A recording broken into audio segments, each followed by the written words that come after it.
From the New York Times, you're listening to The Wirecutter Show. Hey everyone, it's The Wirecutter Show. I'm Kyra Blackwell. I'm Christine Cyr-Clisette. And I'm Rosie Guerin, and we work at Wirecutter, the product recommendation site from the New York Times. Each week, we bring you expert advice from our newsroom of 140 journalists who review everyday products that will make your life better. This episode of The Wirecutter Show is called Last Minute Thanksgiving Tips.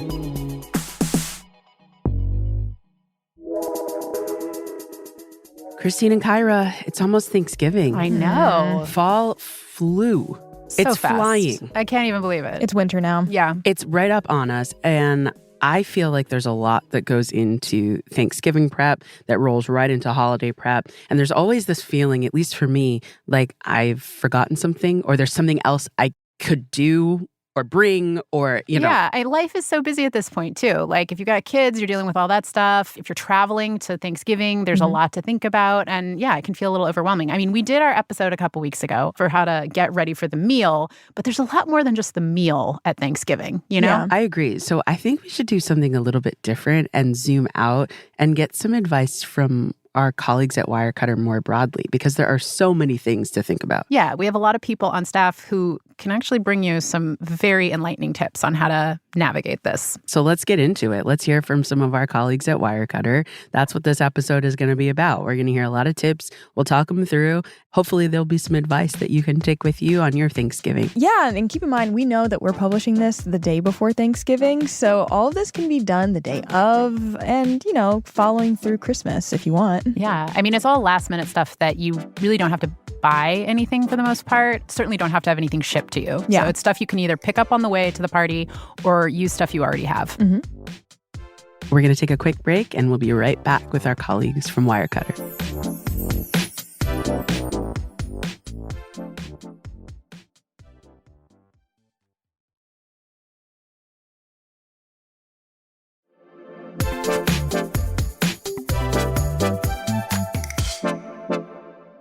Welcome back to the Wirecutter Show. This episode, we're passing the mic to our colleagues at Wirecutter for some last-minute tips for making Thanksgiving awesome this year. Okay, so to start, we've got some tips on what you want to do before you arrive at the party or at the event. Yeah, that's right. So first up, we have some tips from our colleague Hannah Morrill about what might make a good last-minute host or hostess gift. Let's hear it. Hey guys, this is Hannah Morrill. I'm an editor on the Wirecutter style team covering gifts and beauty. And the newest thing I'm absolutely obsessed with are these Graza olive oil bottles. So you could get that at Whole Foods. I see them at Target. It's really great olive oil that we love that comes in these squeezy bottles, kind of like how, you know, chefs and restaurants would use squeezy olive oil. It has like a lime green top. The packaging is really cute. So I think bringing a bottle of that with some really nice bread, like sourdough bread or something like that, is super easy. You could do it the day of. That's idea number one. I love that one. Idea number two is chocolate, but not just any chocolate. We love these chocolate bars from a brand called Taza, and they're these little round discs, and they come in a range of flavors, and they're just so cool and so delicious. I recently saw those at Whole Foods. You can also buy them online really easily. They come in a big pack, and so it would be a great idea to buy like a couple packs of those Taza chocolates and sort of have them on hand for over the course of the holidays. The other thing I've done before is buy like a bunch of the Tony Chocolonely bars and bring those when I've really not had an idea. And it's always really well appreciated and something people wouldn't buy for themselves. Another thing I think is a great hostess gift is a little game. It's something you can like use the day of if you're going somewhere. We really love bananagrams. It's kind of like a Scrabble with less rules. It's comes in this little like banana shaped pouch. You can pick that up absolutely anywhere, buy it online or buy it at Target or wherever. I think the sort of guiding principles here are things that actually like expand the experience of being together, and always think it's just like the gesture, not the cost, and anything you can do to make it look prettier, to add a bow or a ribbon or, you know, like take off the price tag, unwrap something so it's not in plastic. Those things like elevate it and make it feel more special. So happy holidays. I hope this helps. Bye-bye. Ooh, I like these ideas. She's a wealth of ideas. Yeah, I would totally appreciate receiving a beautiful little stack of chocolates or the Graza olive oil, which I've used. I love it. I've noticed it's pretty widely available at this point. Yeah, you see it everywhere. Even for people who don't really cook, you always need to grab a bottle of olive oil at some point. Yeah, it's nice. like kind of a universally good one. Yeah. I think that's good. I like this idea of giving a gift that's going to enhance the experience of being together. That's really nice. I think bananagrams, although I have played and have gotten very competitive and then very cranky about it. So I would say know the vibe of the group you're going to be entering into. But yeah, I think those are all very approachable. And a few of those are ones you can just do the morning of Thanksgiving if you're looking for some ideas. Yeah. Well, now we actually have another tip about some things that you might want to bring to Thanksgiving if you're a guest. But these aren't gifts necessarily. They're just more practical things that might come in handy and make your host or hostess feel seen. Hi, my name is Rose Lorre, and I am a senior staff writer at Wirecutter. I have 4 ideas for what you might want to bring if you are going to be a guest at someone else's Thanksgiving. To me, as the person that needs to actually make this feast happen, I like guests who help proactively. So one thing I suggest, bring your own apron. Show me how much you are willing to help. Don't make me find an apron for you to put on. Ask me what you can do. Again, some people think this is very offensive because some people really feel pride and almost territorialism about their kitchens. I'm not that way. If you know that your host is that way and just wants to do things themselves, don't do this. But for someone who might look overwhelmed or flustered, even if they're an experienced cook, it happens to everyone, the feeling of getting that help without having to ask for it is just a fantastic feeling. Okay, tip number 2, bring your own leftover containers. For me, there's only so many leftovers I can eat. And also, I don't want to give away my good leftover containers and have to keep track of getting them back, etc. So bring whatever you want. It can be your own leftover deli container from the last time you got Chinese takeout. It can be a Pyrex, whatever you want to do. And then if you feel comfortable offering to, help box stuff up and asking if you can take something, then go right ahead. And if you don't feel comfortable doing that, then don't. The third thing, no one's done this in my life yet, but man, if you want to be my best friend, here we go. Bring whatever your stain remover, your portable handy stain remover of choice is. A Tide pen. Tide and Oxy make like a co-branded spray in like a travel size bottle that I love. Ask if you can do some stain prep, some preliminary stain removal for your host. You just spray it on. It doesn't bother anybody. It just soaks in, and just give them a fighting chance at getting that tablecloth back to its most pristine condition. And then a reader suggested, which I really like, to bring ice. Because it's very easy to pick up. The gas station will probably have it. It's very cheap. But then bring it in your own cooler. So again, you're solving problems in advance for the host. If you just bring them a bag of ice, then they have to stop everything and find room for that in their freezer or wherever, if their own cooler. They have to go in the basement and get the cooler. Solve all the problems in advance. And just sort of do things to lighten the load for the harried host. Rose Lorre coming in hot. Very hot. With the tips. I like that tip around putting the ice in the cooler. I've brought ice to people's homes before, but I never thought about bringing a cooler. Yeah, it's super helpful. Honestly, I think the theme of these tips is thinking thoughtfully and proactively about what your host might appreciate and what kind of guest you feel like you can be. And they're not going to be for everyone, because not everyone is going to appreciate, if you bring leftover containers or whatever, but I think some people really will. Yeah, I think it kind of depends on your relationship. I would do these tips with my sister. I might not do them for a friend that I don't know super, super well.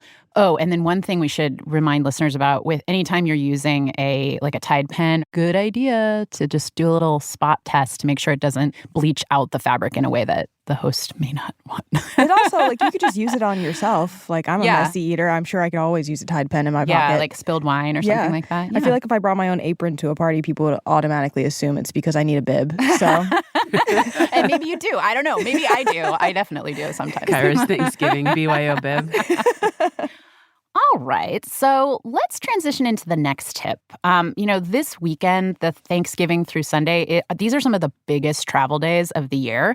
And I don't know. I find traveling during times of high traffic extremely stressful with my family, and long road trips are kind of stressful. So I personally love to have some recommendations on what to listen to that's sort of good for a wide variety of ages. We're going to hear from a friend of the pod, Dragan, who's going to talk about great podcasts and audiobooks to listen to that you can listen to with kids and adults. Lauren covers audio equipment for Wirecutter, and we talked to her a few weeks ago about hearing health on the show. So you know her suggestions are going to be great. Hi, I'm Lauren Dragan, senior staff writer at Wirecutter. I cover headphones, hearing aids, and other audio stuff. So as you might expect, audio plays a big part of our road trips in my family. We naturally love podcasts. But, we try to find some that we all agree on, so it has to be stuff that we as adults like listening to, too. Some that we've really enjoyed are, for younger listeners, Wow in the World, there's Brains On, Once Upon a Beat, all really solid. Tweens, we like Smologies with Ali Ward, Radiolab for Kids is great. And then as you get a little older, 99% Invisible and 20,000 Hertz are both really great shows about sort of things you use in everyday life or things you hear in everyday life and the stories behind them. Another option, audiobooks. These are like a classic that you loved as a kid, like Mouse and the Motorcycle or The Hobbit. It's a great way to revisit it. Or you can do something totally new. A newer book we're really into right now is Montgomery Bonbon Murder at the Museum. It's by Alastair Beckett King. It's actually becoming a series. There's 3, I think, so far. Probably for like 7 or 8 and up. It is legitimately funny and an actually good mystery. And the author is hilarious. Like, his reading is fantastic. So highly recommend that. Now, a couple pro tips to make sure everything goes smoothly. First of all, download as much as you can before you go, because there's nothing worse than hitting a dead zone in the middle of nowhere, and then whatever you were enjoying suddenly stops. Anything you can do to get it ahead of time to have a little bit of backup is great.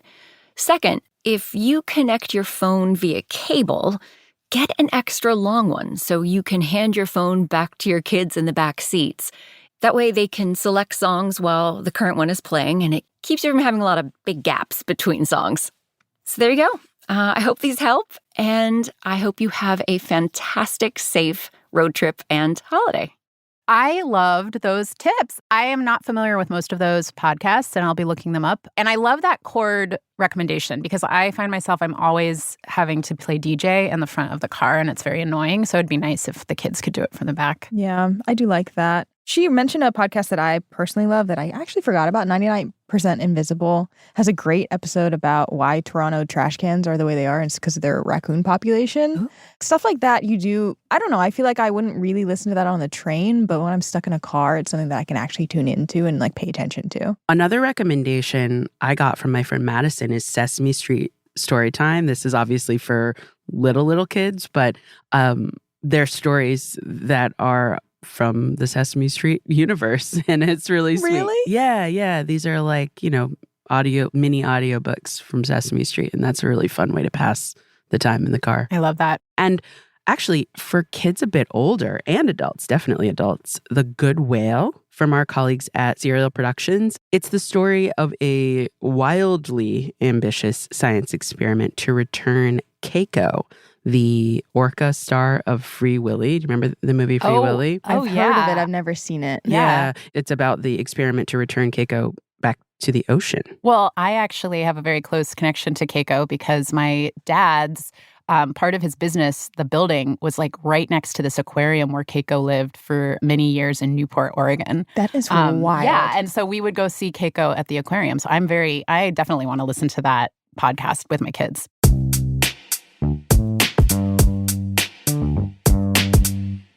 Now we've got a few tips about things you might be thinking about during your gathering with your friends and family. So first up, I know a lot of families like to watch the Macy's Thanksgiving Day Parade or football. Do you know what we watch? Never. I would never watch football.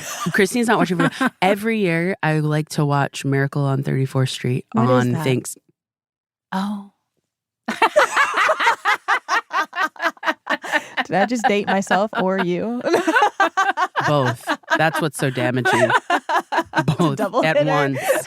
I'll tell you later what Miracle on 34th Street is, but that's a thing that we like to watch every Thanksgiving morning. So we've actually got our TV writer with a couple of tips to just talk about how to make sure your TV is set up perfectly to watch whatever you'll be watching. Not football for Christine, some random movie I've never heard of for Rosie. Let's hear it. Hi, I'm Lee Neikirk, and I'm a senior staff writer on Wirecutter's AV team. I have some quick tips on setting up either your TV or, like, if you're at your parents' house, your parents' TV, just to make it look better. I feel like a lot of people say they go to their parents' house and they can't stand the way their TV looks. Either it's like super bright or it looks all like soap opera-y, or they can't hear the dialogue. You can't always fix all of them, but there are some pretty quick ways to eliminate most of those problems. And people watch a lot of TV on Thanksgiving. So the first tip is to just change the TV's picture mode. And this is really easy. You want to find just a button that says settings. If it doesn't say settings, it's probably going to be a little gear icon. And from there, there'll be a menu that says picture. And from there, there'll be a series of picture modes. Most TVs are in either vivid or standard by default. Both of those don't look as good as they could. We just recommend changing it to filmmaker mode, and that's going to be really accurate. And if you don't have filmmaker mode, go with movie or cinema. The next tip is to turn off motion smoothing. You may have heard this called the soap opera effect. This one can be a little tricky because every manufacturer just about calls it a different thing.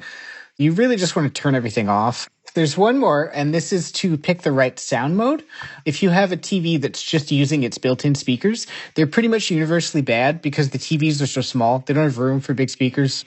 If you're having trouble hearing dialogue in shows or movies, or like you find that, the soundtrack is much louder than the sound effects or whatever, you can go in, instead of the picture menu, there'll be an audio menu.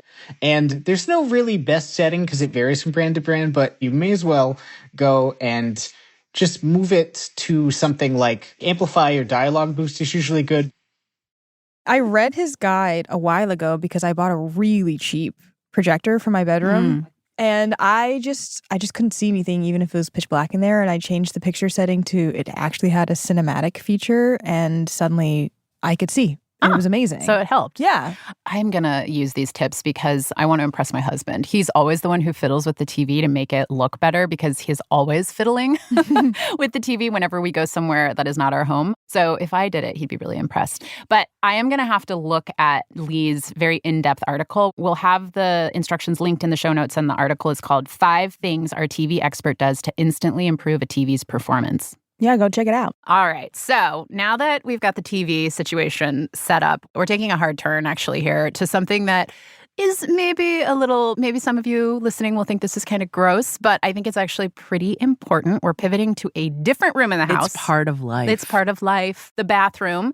When you have guests over, and maybe when you're going to someone's house, we know that sometimes things can go wrong, and the toilet can clog, right? Oh, God. This is my worst nightmare. Truly. So let's hear from one of our expert colleagues on what to do if you have a clogged toilet. Hello, my name is Ellen Airhart, and I cover emergency preparedness and sanitation at Wirecutter. At Thanksgiving or over the holidays, we often have households with a lot of different people there. It can take a real toll on your pipes. There can even be little kids that might stick stuff down the toilet.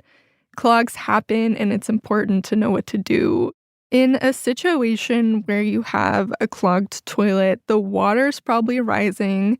You might be panicking a little. Your first instinct will probably be to somehow try to get the water off, and you should follow that instinct. You should know where the water valve is on the toilet. Usually it's at the base of the toilet that will close out the water to the toilet in case something blocks it and the water is running and you're worried it's going to flow over the toilet. You can just turn off that valve and then the water will stop. Alternatively, if you can't find that valve, you can take off the top of the toilet and take out the floating thing, and the water should also stop. The other part of that advice to avoid getting water all over gross water all over yourself and the bathroom is when you do go in with the plunger, be sure to fill it with water before you start plunging. Otherwise, you can get some splashback. You stick it inside the toilet bowl and you tip it over so that it can fill with water before you plunge it underneath the water. You can call for help if you aren't embarrassed and you can't get the clog out. But if that doesn't work, if your dad, uncle, grandparents, mom, everyone has tried, then it might be time to call a plumber. I hope everyone has a festive, joyful, drama-free Thanksgiving. Watching Kyra's face during that explanation was maybe the most fun I've had in a long time. I can just feel my heart beating, like the sweat just starting to pool around my temples. Like that feeling of thinking that you're about to ruin your Thanksgiving because everybody's going to know the toilet overflowed. Are you serious? To me, the main tip actually is to have the plunger readily available so one does not have to ask. Also, we should reiterate that the fill the plunger before you stick it in the bowl trick will only work with a bulb-shaped plunger. So check and make sure that that's the kind of plunger you have. And to be honest, this is actually a really epic piece of advice, I think. Yeah. Life-changing. Potentially life-changing. Okay, well, on that note, I think we're going to go to break. And then when we come back, we're going to just keep the tips rolling for how to solve all your Thanksgiving last-minute problems. Yeah. Hopefully they won't be so, disgusting. I think we're through the worst of it.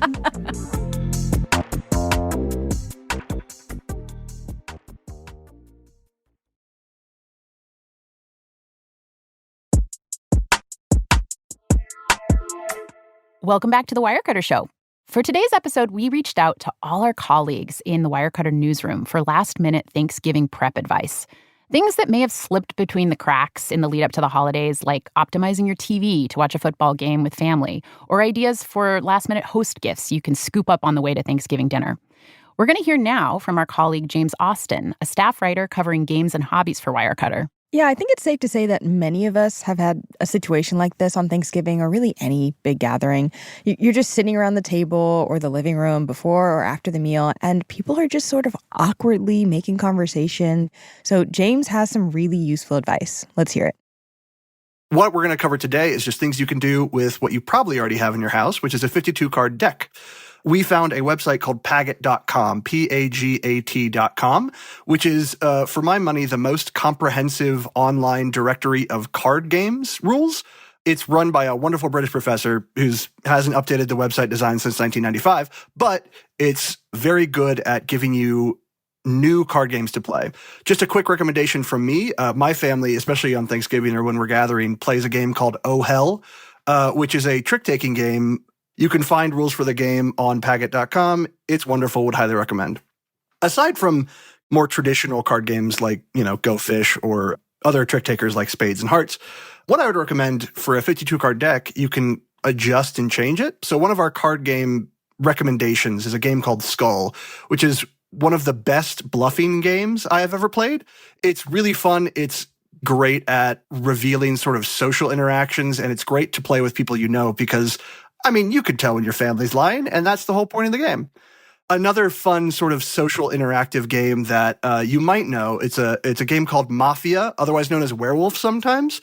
Each player gets a card, and the cards are assigned roles, and there are two teams, really. There's the Mafia team and everybody else. Goal of the Mafia players is to be the last people standing. Goal of everybody else is to get rid of all the Mafia players. It's a really fun sort of, again, social and conversational game built as kind of a parlor game, which is great for any sort of Thanksgiving or family gathering when you have a lot of people and kind of want to entertain them for a little while, not talk about things that you maybe not want to talk about. The game that James's family plays, Oh Hell, featured very prominently in this season of Only Murders in the Building. Oh, really? They played, yeah. I like that. In another conversation with James, something I loved that he mentioned is that a game can sometimes be this great way for people who are just socially awkward to give them something to do. It's a great equalizer, right? Maybe you can get somebody to stop talking politics, which, And it's a way to bond over because, when you're trying to learn how to play the game, you have a common goal. So it's just an easy direction to go in. Everybody something to do, the same thing to do. Yeah. So I'm kind of bad at games in general, and I have to be lured into doing them.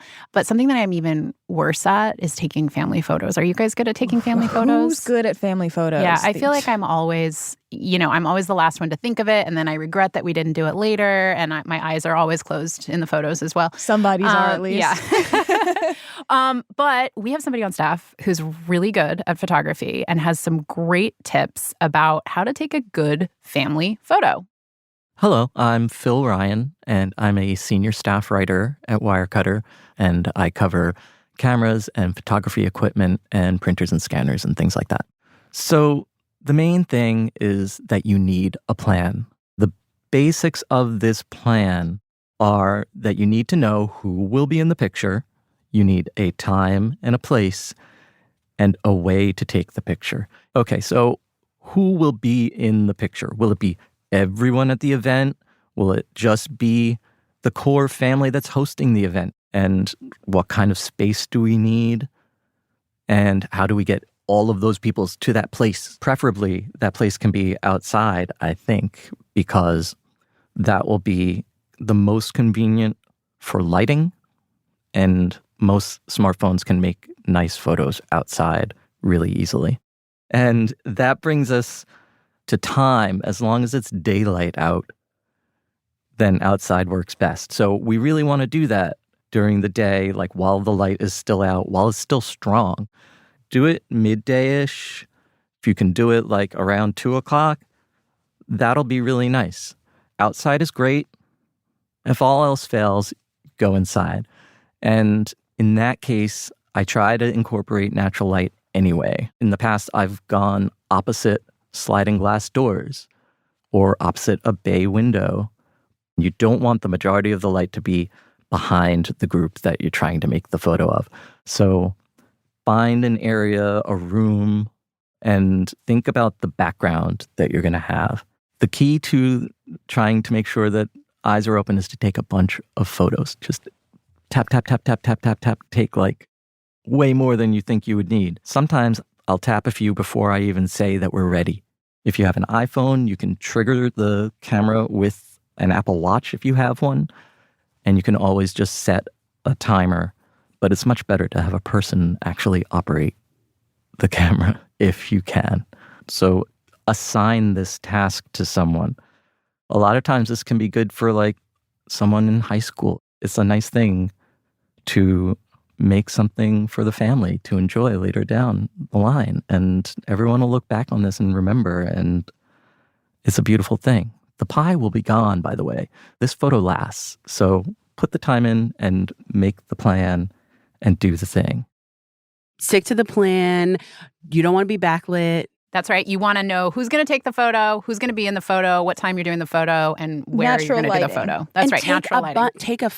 Take tons. That's right. Yeah. That's right. I feel like that's always my family's problem. We take like 2 pictures and both of them, my eyes are closed. Or somebody's eyes are closed. Yeah. You know? Natural lighting was my biggest tip, right? Make sure the light is good, and then you can cheat everything else. That's right. And also, you're not necessarily going to get the greatest photo you've ever taken in your entire life. But I think posterity, getting the group together, it's nice. It's a nice to have thing. Yeah. If you're like me, you're going to be critical of that photo, but then like 5 years later, you're going to be so happy you You'll have be it. happy You that get you to took see, it. get to see everybody. Yeah, it's important. Okay, so we've covered things to do before the meal, during the gathering, and now it's time for after all that. That's right. Kyra, does your family drink a lot of wine at Thanksgiving? We drink everything. Yeah, we drink a lot of wine at Thanksgiving. And that means there's always a lot of stemware and delicate glass that needs to be washed at the end of the night. Mm-hmm. So we have a tip from friend of the pod, Michael Sullivan, who's going to share how to wash that stack of wine glasses. Hi, I'm Michael Sullivan, and I'm a staff writer at Wirecutter, and I cover all things kitchen, countertop appliances, and hand tools. So I'm usually the bearer of bad news about washing everything by hand, but actually my tip is to wash stemware, wine glasses, your champagne flutes, any stemware in the dishwasher, because you're actually less likely to drop it and break it if you are washing in the dishwasher. My husband has actually sliced his thumb open with a broken wine glass and had to get many stitches. So if you have a dishwasher, definitely wash them that way. You know, I don't know if a lot of people know this, but you can actually adjust the rack level in your dishwasher, and there are little tabs on the side of the rack in most models, and you can lower it to allow for more space. So if you have really long stemware, that's a way that you can get them to fit. There's also like a ton of videos online that show you how to do that. I would say there is one exception to that, and that's if your wine glasses have any sort of like gold or platinum or hand-painted elements on them. Those you'll definitely want to wash by hand because the dishwasher will just strip those away over time. So that's something to keep in mind. I did not know that I could lower the rack on my dishwasher. It's such a good tip. I need to go home and check that out. Yeah. Yeah. But save your thumbs and get those glasses in the dishwasher. That's Top right. rack. That's right. No cuts, no dropping. No drama. Yeah, no drama. Okay, so we're going to dig in to the Thanksgiving gift that keeps on giving, the leftovers. I don't know about you, Kyra and Rosie, but I don't often cook Thanksgiving. But when I have a lot of leftovers that I've brought home, it's like after the second day, I do not want to eat them anymore. It's kind of like the fun is gone. And it just becomes like, I don't know what to do with these things. So we asked our friend Sam Sifton, founder and editor of New York Times Cooking, for a couple ideas on what to do with those turkey leftovers. So there are two great recipes for Thanksgiving leftovers. The first is to strip as much meat as you can off of the carcass. If you have breast meat left, make sandwiches. Go ahead. That's fantastic.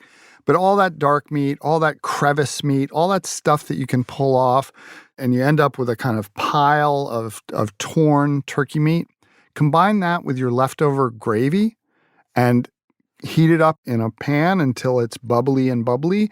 Spoon that onto toast and serve with some of the leftover cranberry sauce and maybe some leftover greens.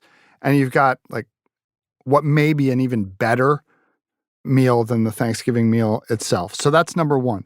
Now you've got this empty carcass, this carcass that you've ripped everything off of, and that should go into a stock pot to create a really rich and delicious turkey stock that you can use to build out a turkey gumbo, in which maybe the only turkey parts are the broth and everything else is andouille sausage and chicken thighs and whatever else you put into your gumbo. But the flavor of that broth will bring back the holiday once more. Because gumbo improves after sitting for a little while, I think a turkey gumbo served on the Sunday night following Thanksgiving, made on Friday or Saturday and allowed to cure, as it were, for a day, that's a great way to ice out the holiday and say, see you next year. Y'all know I'm still obsessed with this gumbo idea. And I haven't stopped thinking about it. Is this your Saturday or Friday or Saturday plan post-Thanksgiving? When I'm done scanning for deals. Yes, that's right. I'm going to make gumbo. My aunt taught me, who's Cajun, she taught me how to make gumbo after Christmas a couple times, and it was delightful. And I think I could do that for Thanksgiving. It'd be great. So nice. And if you're not up for making gumbo right after Thanksgiving, you could always just freeze the carcass and use it when you are ready to do something with it. Best tip of all, actually. There we go. So we have one final bonus tip. We're already at the end, you guys. Aw, sad. But I do have to say, this one's pretty divisive. Yeah, I feel like this one could harm marriages, honestly, if not done in the right spirit. Yes, well, the person who's giving us this tip is our boss, Ben Frumin, our editor-in-chief of Wirecutter. So I'm sure he can tell y'all more about how this has affected his marriage. Well, so we had to do it. Let's take a listen. Hi, this is Ben Frumin. I am Wirecutter's editor-in-chief. So my last-minute Thanksgiving advice is you gotta start getting ready for Christmas. Let me tell you a little bit about the way that I approach Christmas. I'm Jewish, and growing up Jewish in California, I didn't celebrate Christmas. And honestly, I felt a little left out. I was a little envious. I always wanted Christmas to be mine. When I got married, my wonderful wife is half Muslim and half Christian, and all of a sudden, Christmas became mine. And boy, oh boy, have I embraced Christmas. So to me, the holiday season, inclusive of Christmas, is just this warm, beautiful, charming time with friends and with family. I love Christmas so much that I want to extend the Christmas season as long as possible. So I will tell you, this year, I set up 2 Christmas trees. That's right, in my house, we have not 1, but 2 Christmas trees. I set them up on Sunday, November 3rd.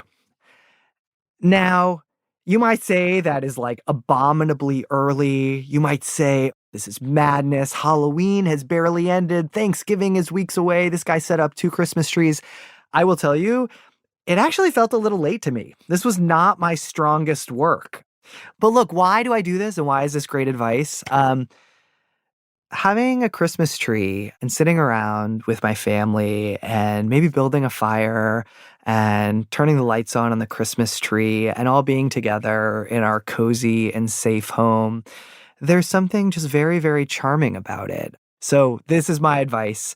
I know you're still getting ready for Thanksgiving, but you're already a little late for getting ready for Christmas, at least according to me. Ooh, Ben, hot take there. Yeah. 2 full months of nourishing 2 indoor Christmas trees. I think it's important to note that Ben has artificial Christmas trees. So that's good. Yeah, so there's no fire danger there. I don't think you could do this with natural Christmas trees. They would dry out too quickly. I love Ben, and I love that this is so wholesome.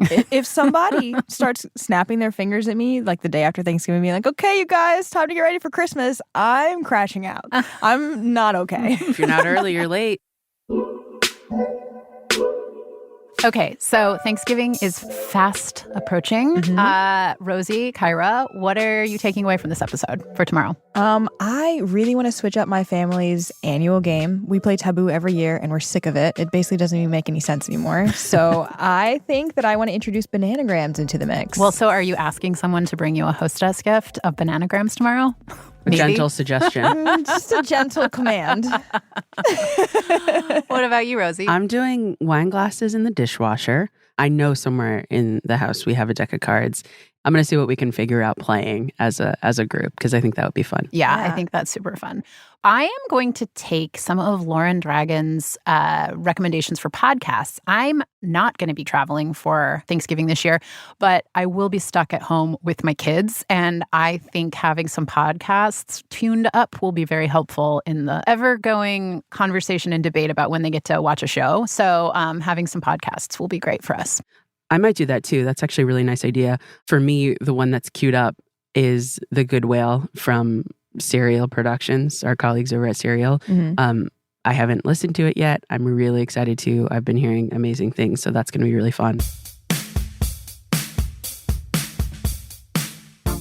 And hey, listeners, are you following the show? Because we'd love you to find the follow button in whatever app you listen to, tap it, and you'll be notified of every new episode of The Wirecutter Show. It'll automatically download even our special bonus episode coming soon, all about Black Friday.